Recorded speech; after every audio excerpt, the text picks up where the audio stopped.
The China in Africa podcast is brought to you in partnership with the Africa-China Reporting Project at Wits University in Johannesburg. The ACRP aims to improve the quality of reporting on Africa-China relations through reporting grants, workshops, and other opportunities for journalists. More information at africachinareporting.co.za and our dedicated training website at africachinatraining.com.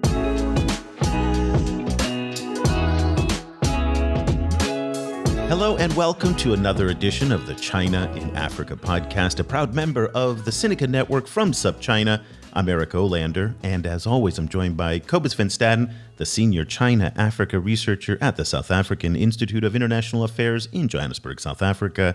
A very good afternoon to you, Cobus. Good afternoon. Cobus, it has been inexcusably long since you and I have had a chance to address some of the environmental issues that are going on in the China-Africa space, and there has been a lot going on. It finally kind of just built up this week. There's so many things to talk about that we said, okay, we finally got to get back on this track because it is so important. Let me just run through just 4 or 5 of the news items that have crossed just this past week or two, which will help set up our discussion and give you an idea of all the different things that are going on. Last week, there was a very high-profile crackdown on illegal small-scale miners in Ghana known as the Galamsey. The Ghanaian government dispatched the military. 200 soldiers participated in what was called Operation Halt, where they ventured out into the countryside looking at how the Galamsey are polluting rivers in particular. 2 Chinese miners were arrested on the Pra River. People were surprised that more Chinese were not arrested in that, given how many Chinese are involved in the small-scale mining trade in Ghana. Also in Ghana, the former lands minister, Inusa Fuseni, he spoke at a conference last week about the illegal trade of rosewood. And here's what was interesting. He was very direct. And he had a lot of acting government officials on the stage with him. And he called them out for the fact that rosewood, even though it was banned when he was in office, is still finding its way into China through the black market. And he called on regulatory authorities and the security services, again, to do more to stop the trade. So once again, they want to bring more of the military and the police to get involved in the illegal trade of rosewood. Now, the military is also coming up in Nigeria, where the Nigeria's House of Representatives, they issued a motion last week to call on the federal government to crack down on illegal fishing in the Gulf of Guinea, and they singled out the Chinese role in the illegal fishing trade. But not only the Chinese, they also highlighted trawlers from Spain, also the Netherlands, but they really singled out the Chinese. And they reported that $70 million a year is lost to illegal fishing. And that's really a drain on the economy because not only are they not generating that revenue for the local fishing communities, but they have to spend that money to import fish from overseas. So it's destructive in lots of different ways. Just like in Ghana, the House of Representatives called on the Nigerian military, in this case the Navy, to do more to help crack down on illegal fishing. That will make its way through the Nigerian legislative process and into the office of President Buhari. But again, fishing is on the agenda and what the Chinese are doing in the Gulf of Guinea. Finally, last point, South Africa. Cobus, this is your neighborhood. Environment Minister Barbara Creecy, she announced plans to end the breeding of all lions for trophy hunting. Now, if you're not familiar with what they do in this trophy hunting business, it's mind-numbingly disgusting and sick. But what they do is they breed lions to basically be raised in a pen, and then they release them into a confined environment, and people go with guns and shoot them. It's mind-boggling that that's a thing, but there we are. They're canceling it, and finally, but that has an impact on China in part because the trade of lion bones, also from lions raised in captivity, will be impacted by that. So, Cobus, while there's a lot going on in the environmental space, it doesn't seem that all of this is happening at the policy level between the Chinese government and African governments. It's happening at the national level in Africa. CSOs, civil society organizations, environmental activists, they're all very concerned about what's happening, but it's not happening as much at the policy level, at least as far as I can see. Yes, this I think the policy level is the real prize, and it's very difficult to get action there. Like I would add to your list of news points that there was also a very big report that came out. I think from Forests and Finance, it's a kind of a collective of NGOs this week, showing that Chinese banks are the second largest funders of industries that lead to deforestation. So these include rubber, palm oil, and kind of other kinds that particularly impact tropical rainforests. So what was interesting for me was that the largest funder was actually a national funder, Brazil. So that is Brazil in terms of attacking its own Amazon rainforest. Kind of is the largest funder of these industries, but China as a worldwide funder is number two, to the tune of $15 billion a year, apparently. So this is, this is one of those kind of data points that will have to kind of force a larger kind of conversation about the role of Chinese banks in the world. And one other data point before we get into our discussion and open it up with our guests is about the East African crude oil pipeline, which is a Franco-Chinese venture to transport crude oil from Uganda to ports in Tanzania. This has been very, very controversial. It's a $3.5 billion pipeline, about 1,400 kilometers long. Lots of excitement in Uganda and Tanzania at the government level, but not at the civil society level. Environmental activists are outraged by it because they say the construction of the pipeline will impact water supplies. It's bad for climate change, and it's displacing hundreds of people in local communities. Interesting enough, French President Emmanuel Macron, he came out this week and really threw his weight behind it, even though three of France's largest banks have backed away from it because of environmental concerns.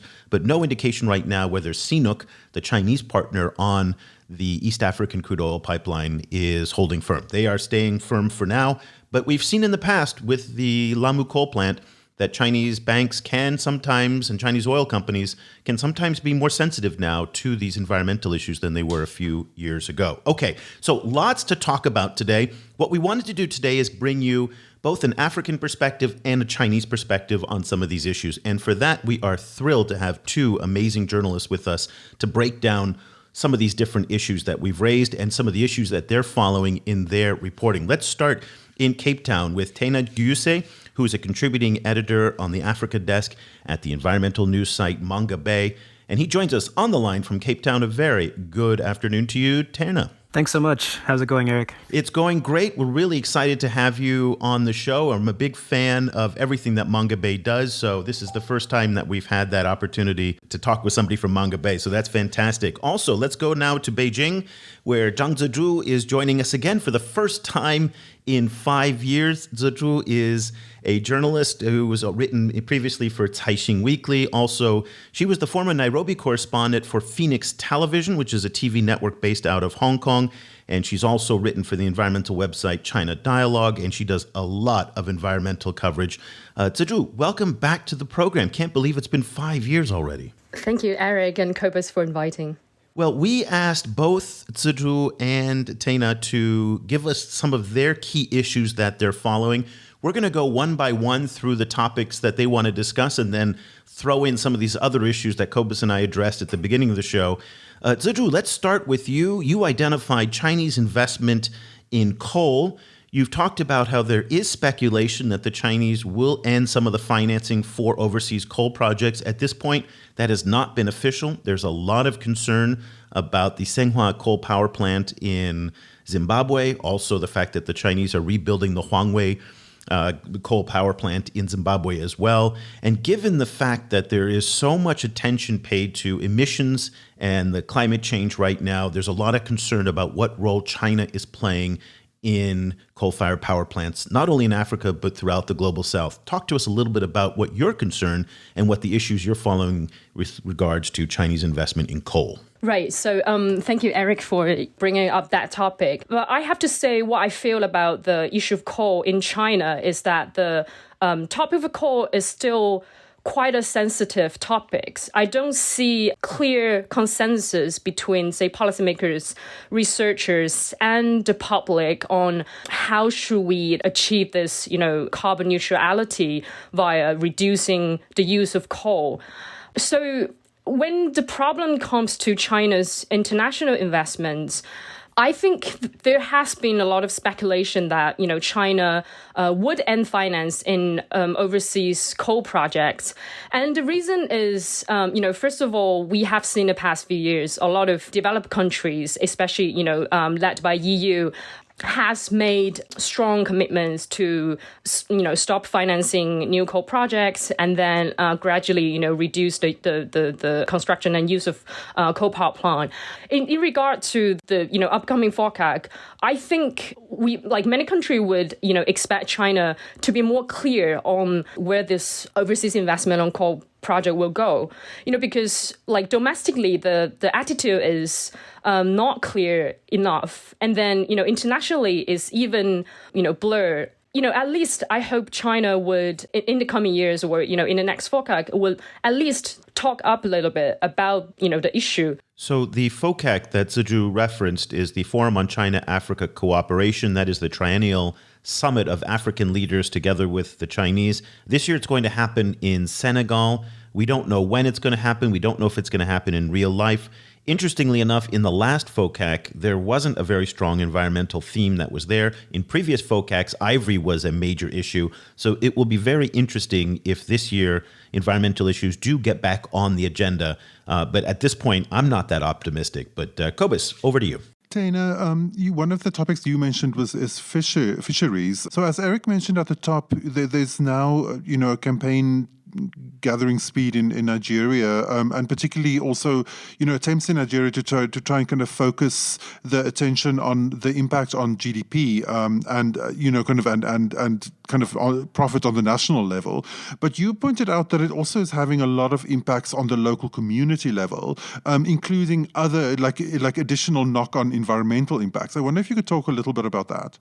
I tend to skip past a lot of the discussion on the level of GDP and policy because I'm much more interested in what's actually happening on the ground. Because in so many parts, I grew up in Nigeria myself, and in so many parts of West Africa, I feel like there's a policy level, but because the state is often so weak in terms of enforcement, it's very, very important what's actually happening on the ground.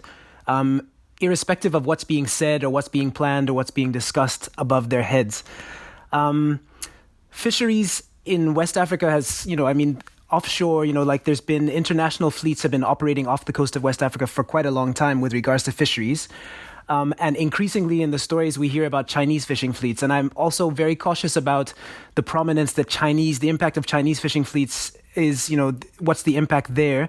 Because it also feels like it's overlooking editors and I'm an editor myself. Editors are like this. We've already heard the story about the EU fishing fleet, so we don't talk about them anymore, even though they're still there. But in terms of impacts, what's really happened is that for artisanal fishers of almost any species you can imagine, whether it's larger fish or the kind of the mainstay in terms of protein for people is smaller things like small sardines and even smaller species, is there's much, much less of that available. And it could be for a variety of reasons. Sometimes it may be related to changes in water temperature and climate, but there's clearly an impact from industrial fishing offshore. And in Ghana, in Senegal, in Gambia, they're now competing also with international fleets, and specifically in Gambia, and for instance, we just published a story about there's a couple of Chinese companies that have set up fish meal processing, which means that they're competing for exactly the same fish, and it's also kind of rubbing it in the faces of the locals that they can't find fish in the water anymore. They actually are. There's been some direct clashes with Chinese trawlers offshore, in terms of actually being harassed and having water sprayed on them and things of that nature. Plus, there's fish meal factories right there, which of course people are also saying are employing only Chinese and Senegalese and not locals. So there's quite a lot of tension there. in terms of access to fisheries and declining fisheries. And, Chinese fishing fleets come up in every single story, fairly or unfairly. They're seen as having an enormous impact on what's going on. Yeah, it's very interesting. It's a story we've covered very closely over the past year or so. In particular, last year, there was a lot of debate over the role of Chinese illegal fishing or Chinese trawlers coming into ports in West Africa, and it showed that there's a lot of variety in how different governments deal with this. So both Liberia and Senegal were very strict on the licensing, and they did what looked like a very good job at evaluating the size of the Chinese trawlers and whether or not their waters were sustainable to support them. Meantime, in Ghana, it just seems like it's FUBAR. It seems like it's a complete mess. And corruption seems endemic. Are you seeing the fact that these big differences in governance in different West African countries affects the presence of the Chinese fishing fleets that are there?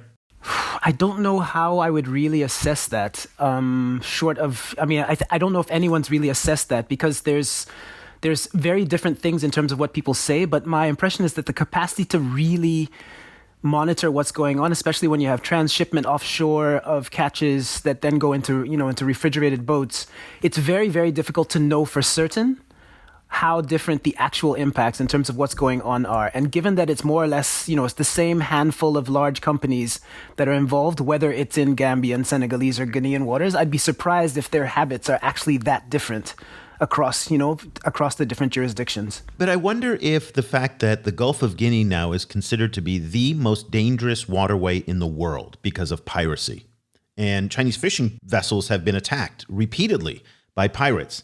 And I'm wondering if the fact that the presence of the pirates may actually do something to help the fish. Because if it's too dangerous to go out fishing for fear of being attacked by the pirates, well, then that might be a blessing for the fish.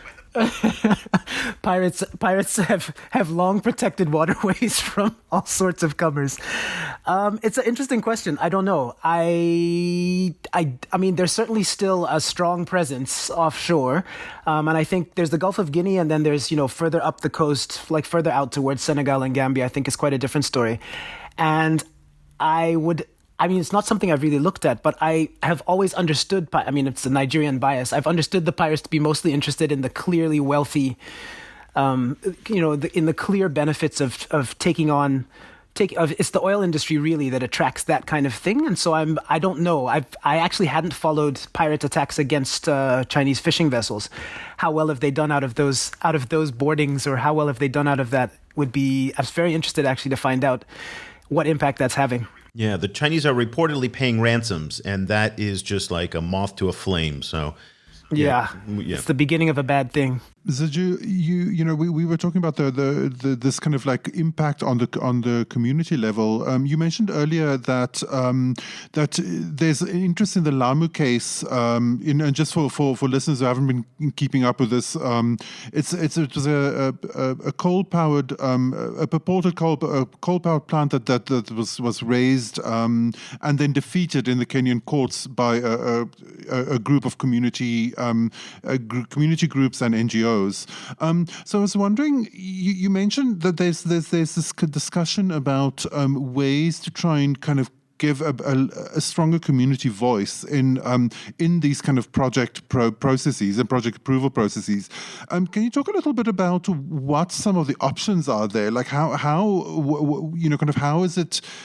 should we go about trying to kind of pull more community engagement into these projects? So from my perspective, I think clearly in the Lamu case, I think the communication between Chinese company and African communities is not sufficient, because I remember when I was there in Kenya in 2016, the contract was signed already. If I didn't get it wrong, but then I didn't think at that time it hadn't caught enough attention from the China side until the thing became bigger and bigger. When there was local protest and people really voicing out the concerns about the construction of that plant. In regarding to solutions, from what I've observed, I think domestically a lot of researchers and NGO environmentalists have really tried to advise the government to come up with some kind of mechanism or methodologies to flag out the environmental risk of this coal power plant before those projects being financed and being constructed. So last year, at the end of last year, I have seen the BRI International Green Development Coalition. They published a report and recommended a classification methodology to use what they call a traffic light system. What that means is that the traffic light system is a methodology for Chinese overseas projects. Those projects will be given ratings based on the impacts of pollution, climate change, and biodiversity. So coal projects will be given red ratings, and you can't upgrade it with mitigation measures. So that's the research finding, and that's only at policy recommendation level at the moment. But if that can be put into effect, then that could be some sort of mechanism to monitor the impact of coal projects. I hope that Chinese NGO will continue to write articles and to send messages to the Chinese public and companies, financiers, and as well as policymakers, to tell them what's the potential risk of this kind of projects and how that would damage China's efforts to mitigate climate change and then establish this global leadership in the combat against climate change. But then I think it's a process. Maybe 10, 20 years ago, a lot of Chinese people don't know what climate change is. And then a couple of years ago, after the COP in Paris, although the whole world have already formed a consensus on the 1.5 degree global warming threshold, but then I think in China there's still lack of consensus on this kind of concepts. So I think it takes time for the Chinese stakeholder to realize the damages that coal causes to the environment is huge and they need to be avoided. And eventually, we hope, eventually they will phase out coal projects from the Chinese, overseas, investment, system. Terna, so Zhizhu was talking a lot about the role of NGOs in raising awareness about what the Chinese are doing, maybe not very much in Africa, but certainly in Southeast Asia, where I am right here. When you're in South Africa, which probably has the strongest network of NGOs anywhere on the continent, are you hearing in the discussions among NGOs about the role of the Chinese, the Belt and Road, these issues related to coal or to wildlife trade and whatnot? What role is the Chinese, if at all, coming up in some of the narratives that the NGO community is talking about in South Africa? It's a good question. I mean, when I was listening, I was just thinking about how something like Lamu is almost, it's a magnet, and it was a great site for organizing for NGOs, I think, because it was easy to enlist support from a wide range of places. And I think that's more complicated with some other things, like, for example, with timber or deforestation or fisheries, because it doesn't have a clear single target. It doesn't fit into every single. It's not as easy to drop it into something like the consensus over the 1.5 limit for global warming. I really feel as though the impression that I get when we interview civil society in South Africa and elsewhere is that no one really has a clue how one influences Chinese government policy. Everyone knows what the pathways are if you want to get hold of a big bank in Europe. Everyone knows where, not that you can make it happen, but you at least know who you contact and who you call if you're trying to get, and who you mobilize on that side. But I feel like a combination of not knowing who do you speak to if you're trying to influence policy in China, or even the connections with NGOs in China, I think are lacking. And I think that's maybe one of the reasons why I haven't come across as many NGOs who think of, you rather, if there's something going on, you rather target your local government, you target the company right here where you see it, as opposed to making any kind of links with civil society in China or with NGOs in China or directly with the Chinese government. I don't know if that makes sense. Cobus, this is the same thing that we're hearing over and over and over again. So there's an information gap that's here among African NGOs or South African NGOs and understanding how to engage the Chinese system. We've seen that in a number of different verticals. And it's an issue that we brought up a while ago in terms of building relationships with Chinese stakeholders. And it doesn't seem like, as from what Terna's saying, that NGOs have taken the time and the effort to make those relationships with the Chinese embassy, with Chinese companies, Chinese actors and whatnot. And there's a real gap that's there. This is an enormous opportunity. Yeah, and I think what we'll probably see, or what we'll hopefully see, is that they'll merge a new kind of a class of NGO of people who focus on making those connections, on building bridges between those different communities. But who's going to do that? Who would do that? Because we don't have those bridge builders right now, as far as I can see. I mean, those would probably be another class of NGO, kind of like NGOs focused on that particular issue. The way that China House is done in Kenya, for example. I think there's massive space there for Chinese NGOs and to do some of that work, and I think.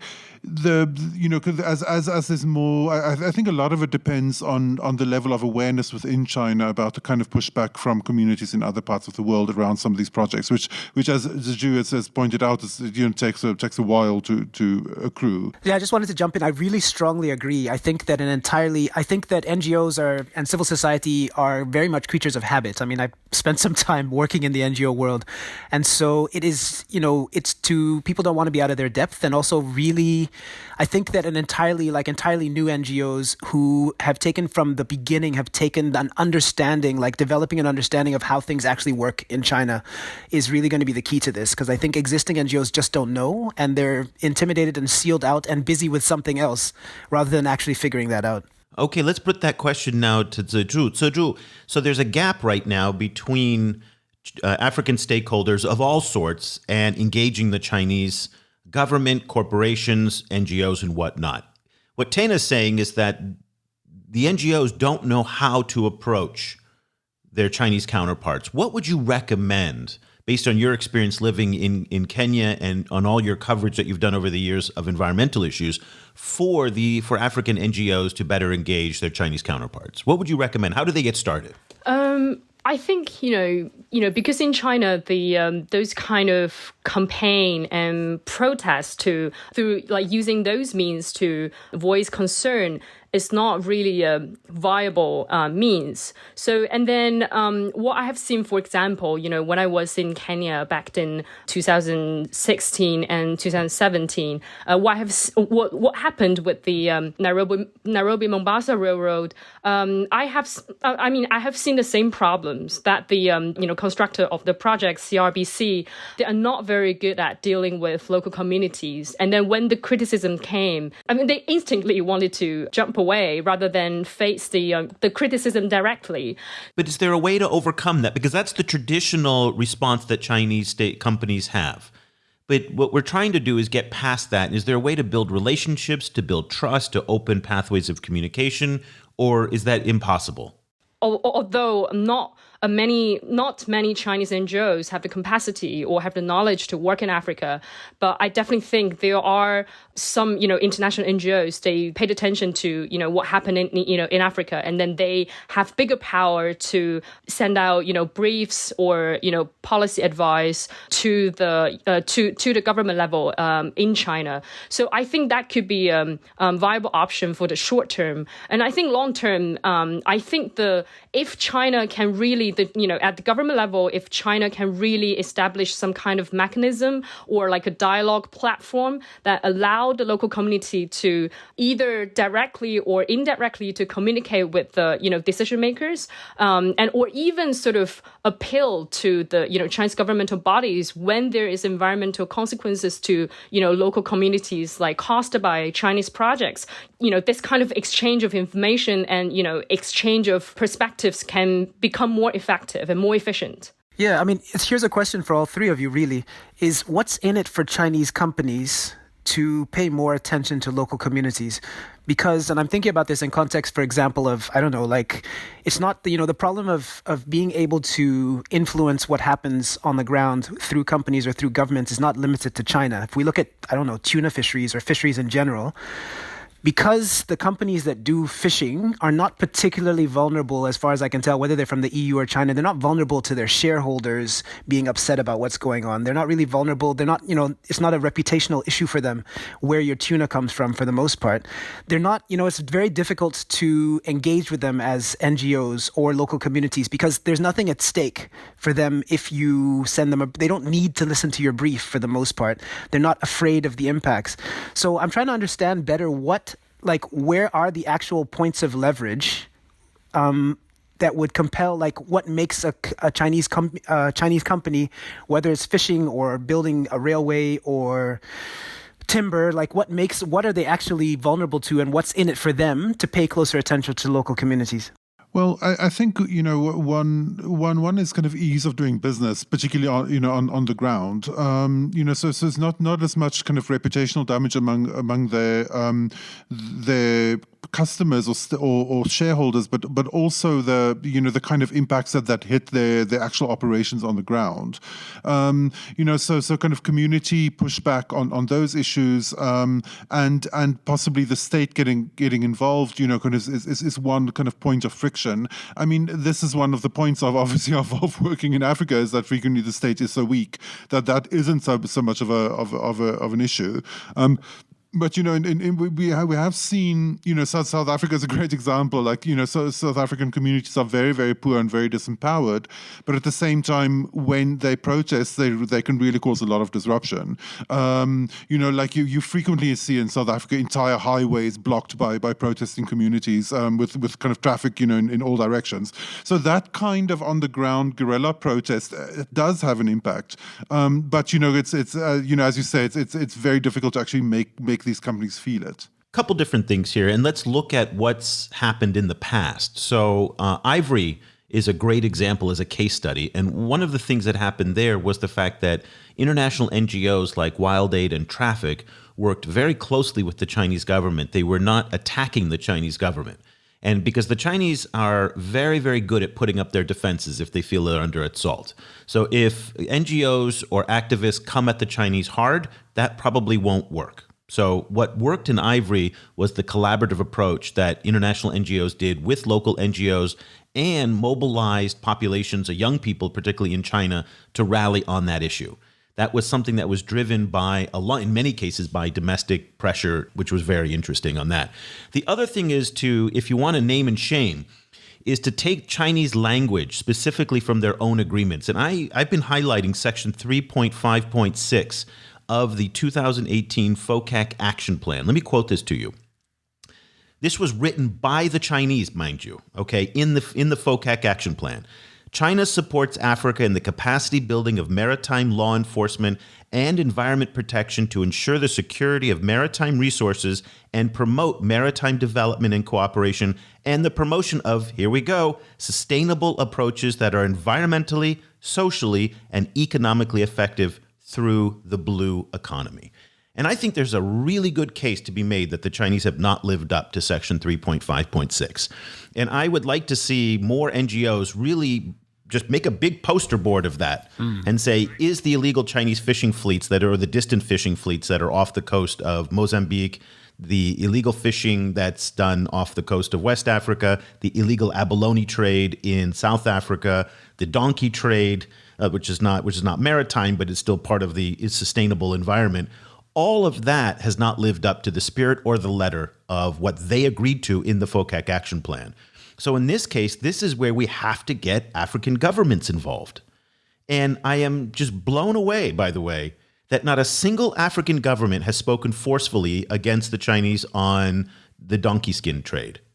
Cobus made a very good point that the Chinese are super good at blocking imports of ivory, of rhino horn now, but somehow, magically, donkey skins are just floating through into China, into the Ejiao market. And that's the Chinese traditional medicine market. And I think these inconsistencies have to be brought to the fore. That almost embarrasses the local embassies so that they have to do something. So again, I'm contradicting myself. On the one hand, I'm saying, don't come at them too hard, but come at them on their own language. This was Chinese language in their own agreement. Zhizhu, what would you recommend in terms of how to motivate the Chinese to take action in getting them to be more engaged? What would be some catalysts that you think people could do? You mean to mobilize the Chinese public or the... Just to get a response on some things, because what Terna is saying is there's no cost to anybody. A Chinese state-owned enterprise, CRBC, China Road and Bridge Corporation, you're not going to shame them into action because they're so big and their stakeholders really aren't responsive to the kinds of pressures that Terna's talking about. So it could be the state-owned enterprises, it could be the Chinese public, but how do you actually get the Chinese to be interested, involved, and to take action on some of these issues? I think this is a very hard question because a lot of, probably people working on the issue or, including NGO, they're trying to, they're trying very hard to find a way to talk this company through and then make them aware the local community's benefits are at stake. I have seen examples of NGOs, they can go into say African countries and they can mobilize for example, I think if I didn't remember wrong, I think WWF have done something like maybe back in 2012 or even before that. They have done things in countries like Gabon. They try to mobilize and talk to the Chinese loggers there and then ask them to make commitment to the local community because they would host workshop to give them an opportunity to learn about the international regulations and then what's the benefit for them to do so. And then I think that's better for private companies, like smaller sized, and then you can find the person in charge, and then if you can build a relationship with that person, then things can get easier. But with state-owned state-owned enterprises, I think the problem is always about the internal structures being too bureaucratic, and then not just the sort of company itself has no interest, because they are there to make money. But then also internally, there's no interest for any single staff to pay attention to this kind of thing. I don't have a very good solution at the moment because this has been ongoing discussions, and then haven't seen any substantial progress happening in the past few years.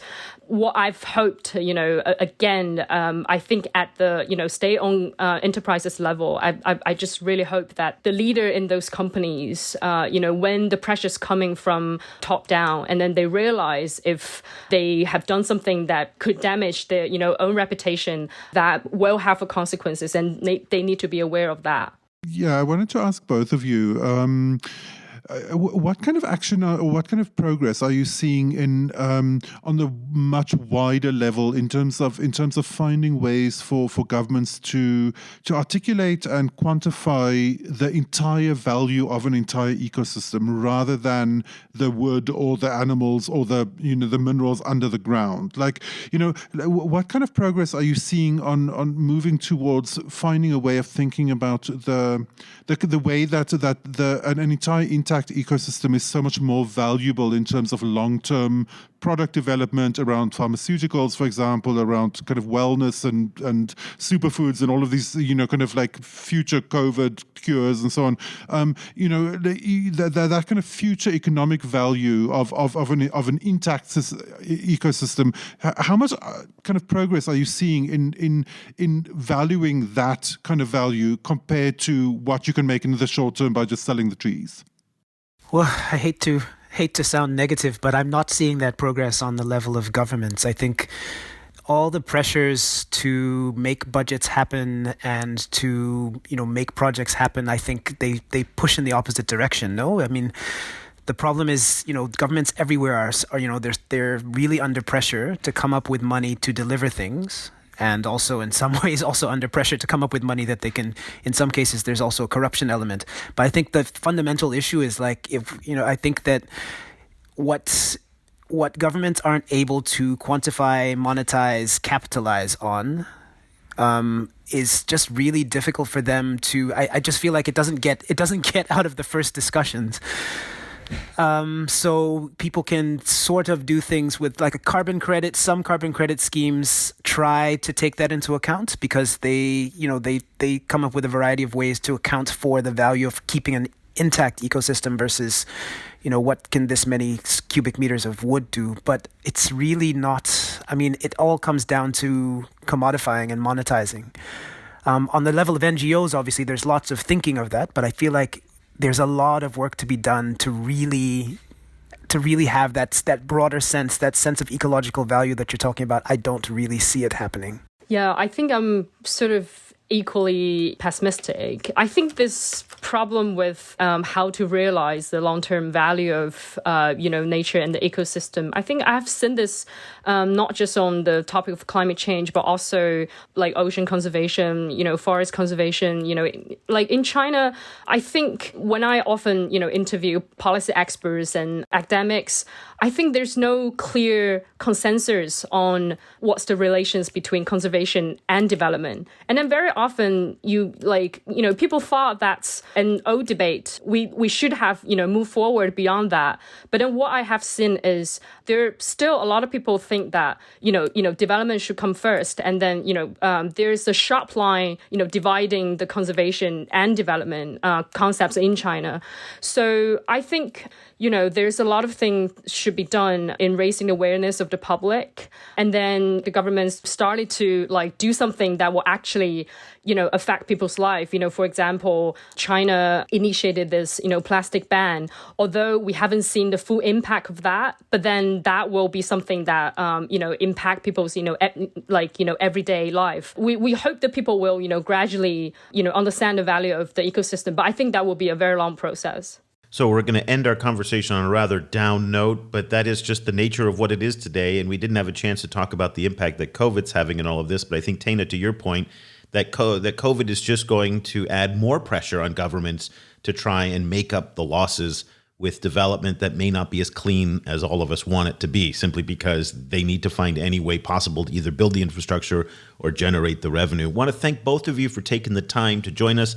Terna Gyuse is a contributing editor on the Africa desk at the environmental news site Mongabay, and he joins us from Cape Town. Terna, if people want to follow Mongabay, manga or Mongabay? Am I getting it right? I keep thinking of manga, the Japanese cartoon, the anime cartoons.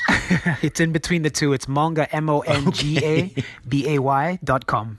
I always get that confused, but it's a good way to remember. What an excellent site. You guys must get a lot of people who are very disillusioned when they come up to your site through search thinking they're going to find Japanese cartoons. But if people want to follow what you guys are writing and reading these days and what you're publishing, where can they find you again? It's news.mongabay.com. So MONGABAY.com. And you can also find us on Twitter. If you just look up mongabay.com, and pretty much everything we put out will flag also there. So it's a good way to know when we publish new things.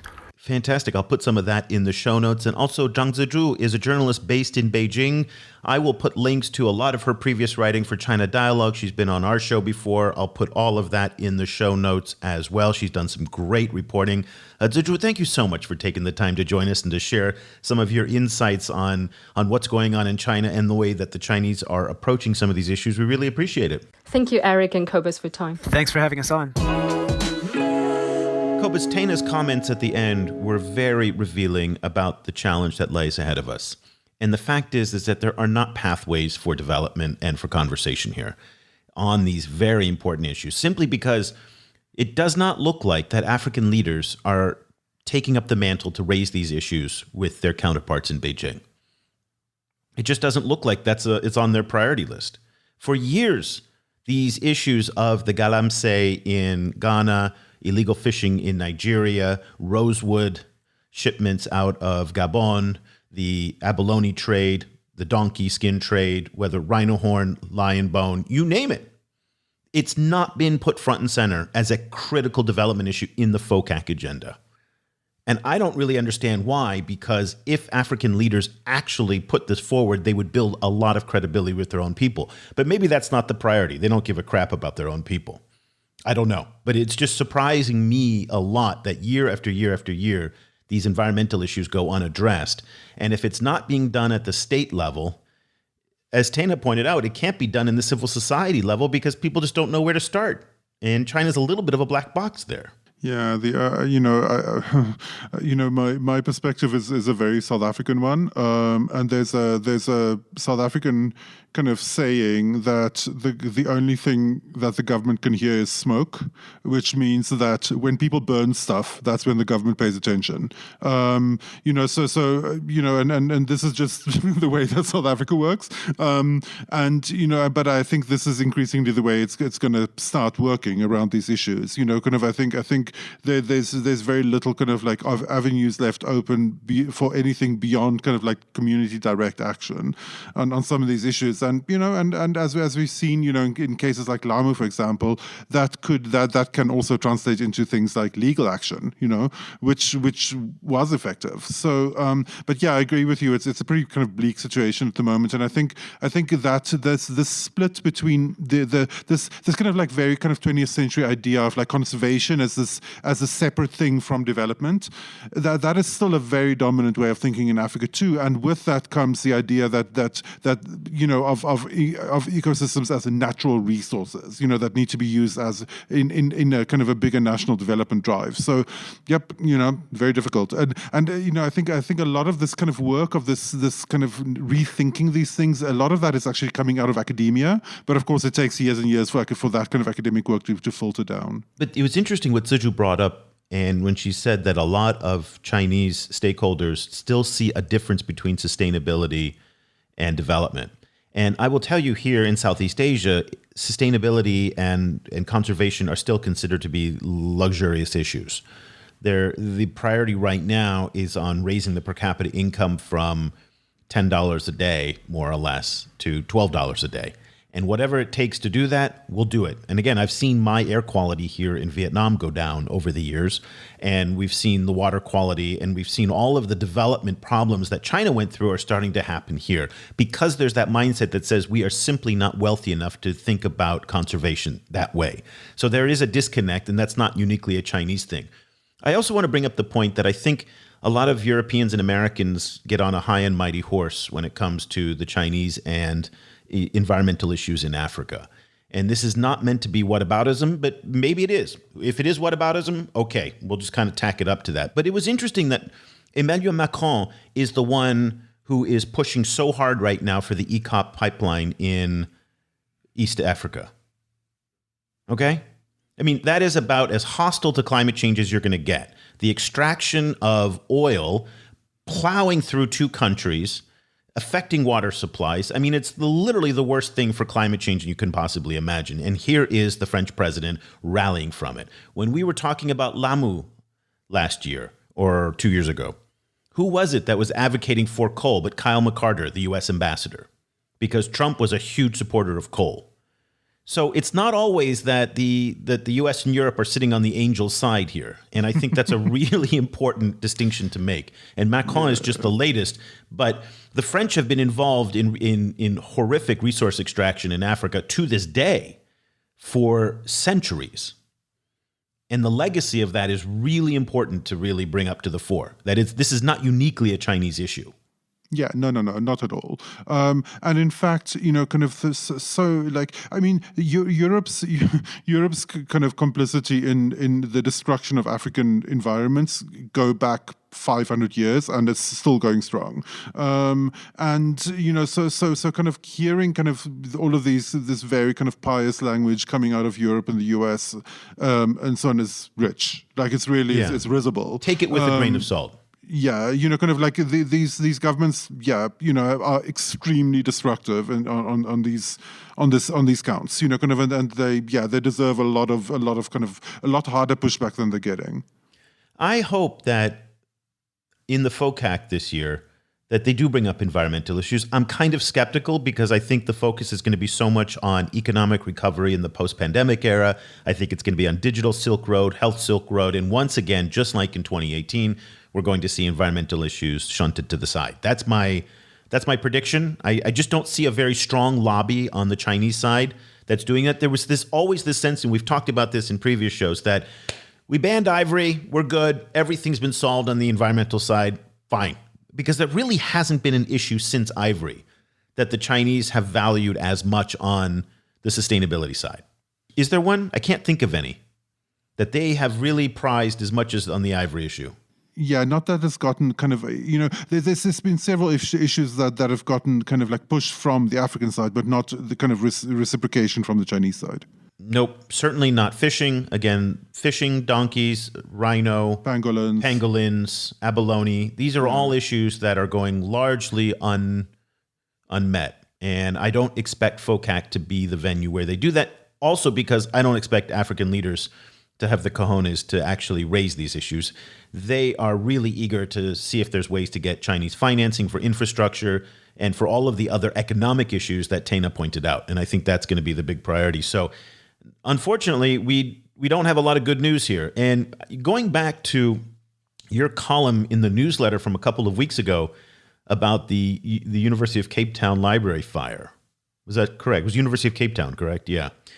And you put the responsibility squarely at the feet of the big powers, namely the United States and China. Why? Because Cape Town is one of the most sensitive kind of indicator areas for climate change in the world. It has an extremely unique and sensitive environment in which fire, a cyclical fire, is a part of that environmental process.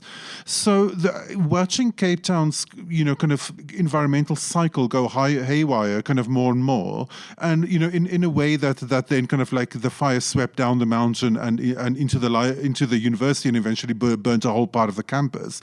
That is a direct direct indicator of climate change. There's no there's no way to get around that. Cape Town is the canary in the climate change fire, or climate change mine, I mean.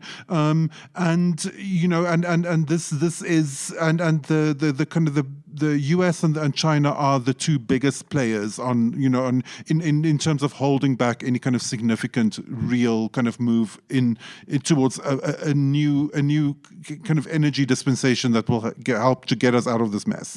I got kind of angry comments from some stakeholders on this issue, but you know what? Sorry. This is true. I agree. Sorry. That's just the way it is. That is just the way it is. Also, there's another opportunity. We've talked about FOCAC, but let's also talk about what's called the Conference of the Parties, otherwise known as COP. This is the UN's Biodiversity Conference. It's going to be held in Kunming, China. And so that means that every time the Chinese hold these big international summits, they tend to be more sensitive to the issues related to the topic of that summit. So if you are an NGO or an activist and you want to bring up an issue, this is a good year to do it, simply because they want to do everything to make sure that the summit goes off well. Yeah, just adding to that, the one point that no one is that people have been hammering last year, but not so much this year, and it needs more attention, is that pangolin trade seems to have been kind of part of one of the seems to have been one of the factors that caused the outbreak of COVID in Wuhan originally. If COVID can't get us to stop pangolin trade, then nothing will. The Chinese have taken action on pangolins, but it's been domestic pangolins. They have not done as much on the international trade of pangolins. So we would like to see more action from the Chinese to halt the trade, much like they did with the ivory trade, to actually crack down on imported pangolins. And pangolins are, of course, the most poached mammal or animal, either one.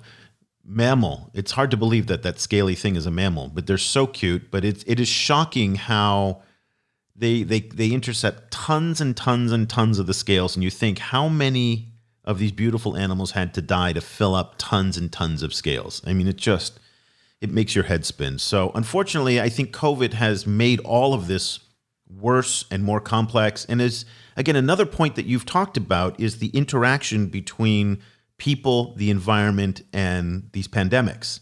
That as the poverty increases, it forces people into places and to consume animals or to hunt that they shouldn't be doing, that then spreads more diseases. This is a point you've brought up on a number of occasions. Yeah, it's just this kind of endless cycle that just kind of keeps getting worse and worse. So and part of kind of getting us out of that is to rethink the very concept of development itself.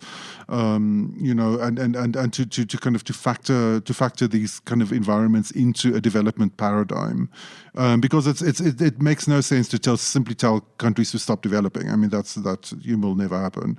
No, that's not going to happen.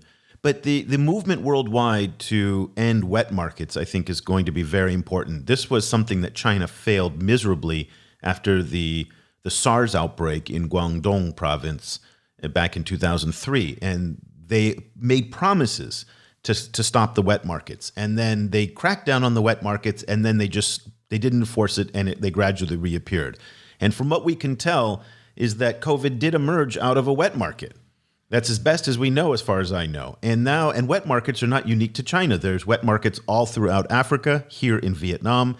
And I see that on the street. I mean, you see animals being slaughtered on the street. I see it here in Ho Chi Minh City and in rural Vietnam, and there's no refrigeration.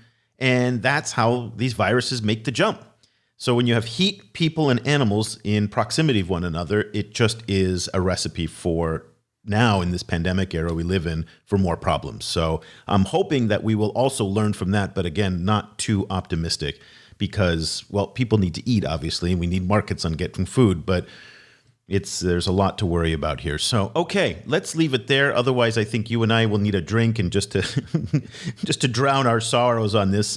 We have made a promise to each other that we are going to do more sustainability, more environmental issues, and we're not going to let this be pushed to the side, even though there are so many other issues in the China Global South agenda that we need to address, but this is among the most important. We also cover all of these details every day in our daily email newsletter. Almost all the points that I mentioned at the top of the show were stories from our newsletter. So if you want to stay on top of the minutia of every aspect of the sustainability debate, so for example, the fact that the House of Representatives in Nigeria passed this motion today, that's what goes in our newsletter. Very few other sources are covering that level of detail. But if you want to stay on top of it, go to ChinaAfricaProject.com/subscribe. Enter the promo code podcast and you'll get a 20% discount. Try it free for 30 days. See if you like it. If you don't like it, you can cancel anytime. We hope that you'll like it. And again, if you have any questions whatsoever, feel free to reach out to Cobus or myself. You can reach me at Eric, ERIC, at ChinaAfricaProject.com or Cobus, COBUS, at ChinaAfricaProject.com. So that'll do it for this edition of the show. Both Cobus and I will be back again next week with another edition. Until then, thank you so much for listening. The discussion continues online. Head over to facebook.com/China Africa Project to share your thoughts on today's show. Or follow the guys on Twitter. Eric's at Eolanda, and you can find Cobus at Stadenesque. For more information about the China Africa Project and to sign up for our free weekly email news brief, go to ChinaAfricaProject.com.